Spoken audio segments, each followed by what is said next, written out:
اچھا علی بھائی، یہ تراویح کے معاملے میں سنی شیعہ اختلافات کیا سیدنا عمر کی وجہ سے؟ ظاہر ہے وہ اختلاف رائے جو ہمارے اہل تشیع کمیونٹی رکھتی ہے، اختلاف کیوں ہے شیعہ حضرات تراویح کے معاملے میں اختلاف کیوں؟ سیدنا عمر کی وجہ سے نہیں ہے، سیدنا عمر کے ماننے والوں کی وجہ سے۔ سیدنا عمر کا تو موقف آلموسٹ شیعہ والا ہی ہے، یہ بڑی حیران کن بات۔ جی 2010 نمبر حدیث پڑھ لیں آپ صحیح بخاری کے اندر، کہ سیدنا عمر سے پہلے نبی الاسلام کے مبارک دور میں آپ نے 3 دن تراویح کی جماعت کروائی، اس کے بعد نہیں کروائی، اور بخاری مسلم کے الفاظ قیام ہیں اللیل، جی قیام اللیل، اس زمانے میں قیام اللیل کا ورڈ استعمال ہوتا تھا، تراویح کہتے تھے، تراویح بھی استعمال ہوتا ہے، وتر کی نماز بھی ہے۔ اس کے بعد نبی الاسلام کی وفات جب ہو گئی تو ان اٹینڈڈ رہا یہ معاملہ سیدنا ابوبکر کے دور میں، سیدنا عمر کے بھی شروع کے دور میں ان اٹینڈڈ رہا، لیکن لوگ ٹولیوں کی شکل میں اپنی اپنی جماعت مسجد میں کرواتے تھے، ظاہر ہے سارے تو حافظ نہیں تھے۔ پھر بخاری کے الفاظ ہیں، سیدنا عمر ایک دفعہ مسجد میں آئے تو انہوں نے کہا کہ کیا ہی اچھا ہو اگر میں ایک امام مقرر کر دوں، اگر ان کو پڑھنا ہی ہے مسجد میں۔ پھر انہوں نے تمیم داری اور ابی ابن کعب کی ڈیوٹی لگائی، اور الموطا امام مالک میں کہ 11 رکعتوں کا حکم دیا، بخاری میں تو صرف ہے کہ ڈیوٹی لگائی، وہاں رکعتیں بھی موجود ہیں۔ اور پھر اگلے دن جب آئے تو وہ بڑے خوش ہوئے، انہوں نے کہا یہ کتنا اچھا نیا کام ہے، جس سے وہ بدعت بھی نکال لیتے ہیں۔ بدعت تو تب تھی جب نبی الاسلام نے نہ کی ہوتی، اچھا نیا کام جو میں نے بدعت ہے ہی نہیں، جی سنت کو رینیو کے معنوں میں انہوں نے کہا۔ اور پھر آپ وہاں سے چلے گئے ایک جملہ بولتے ہوئے، کیا انہوں نے بولا اس سے بہتر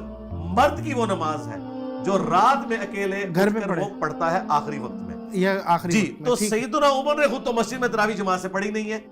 سیدنا عمر کبھی بھی اس سنت کو اس طریقے سے جاری نہیں کر سکتے تھے جسے نبی علیہ السلام نے اس طریقے سے مشروع نہیں فرمایا۔ یہ حضرت عمر کے ماننے والوں نے حضرت عمر کو بھی بدنام کروایا، ان پہ جھوٹ باندھ کے کہ جی انہوں نے یہ شروع کروائی تھی تو ہم نے یہ کرنی، انہوں نے شروع کروائی تھی ان لوگوں کے لیے جنہیں قرآن نہیں آتا وہ پڑھیں۔ انہوں نے کہا پرائورٹی ہے اپنے گھر میں پڑھو، اور اس کو سپورٹیو حدیث ہے بخاری مسلم میں، نبی علیہ السلام نے فرمایا کہ مرد کی فرض کے بعد سب سے افضل نماز وہ ہے جو گھر میں پڑھتا ہے نفلی۔ ایک اور حدیث ہے بخاری اور مسلم میں، مرد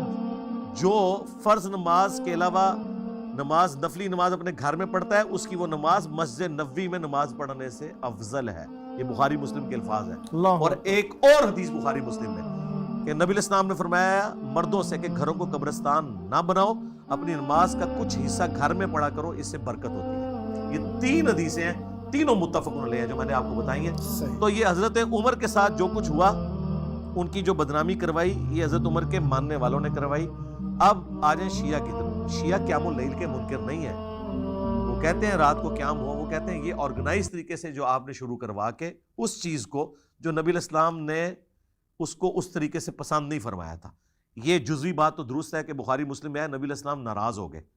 جب لوگ جمع ہوئے، نے کہا یا رسول اللہ میں جماعت کریں، آپ نے فرمایا مجھے خدشہ ہے تم پہ فرض نہ کر دیجئے۔ حضرت عمر کا موقف یہ تھا کہ نبی علیہ السلام جب دنیا سے چلے گئے تو اب فرض ہونے کا خدشہ تو ختم ہو گیا، آپ کی پسند تھی۔ حضرت عمر کی سوچ اپنی جگہ درست تھی، شیعہ نے جو اس کا ایک جز پکڑا ہوا ہے وہ بھی اپنی جگہ درست ہے، اس میں یہ غلو نہ کریں کہ جو جماعت سے کروا رہے ہیں کوئی بدعت کر رہے ہیں۔ جو کام میرے نبی نے 3 دن میں کیا وہ بدعت نہیں ہے، اگر کوئی 30 دن بھی کرے۔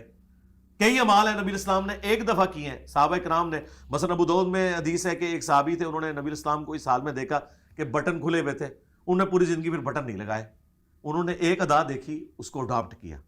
تو یہ کہنا ہے کہ یہ حضرت عمر نے کوئی بدعت تو تب تھی جب نبی علیہ السلام نے تراویح جماعت سے پڑھائی نہ ہوتی۔ ہاں ان معنوں میں کہ 3 دن پڑھائی، 27 دن گھر کی ترغیب دلائی، یا بعد میں ایک دفعہ ملتا ہے آخری عشرے میں قیام کروایا، یہ اپنی جگہ درست ہے۔ میں پریکٹیکلی یہ سمجھتا ہوں کہ آج عموماً لوگوں کو قرآن اتنا نہیں آتا، بہتر یہ ہے کہ جہاں اچھی قرات ہو مسجد میں تراویح ادا کریں،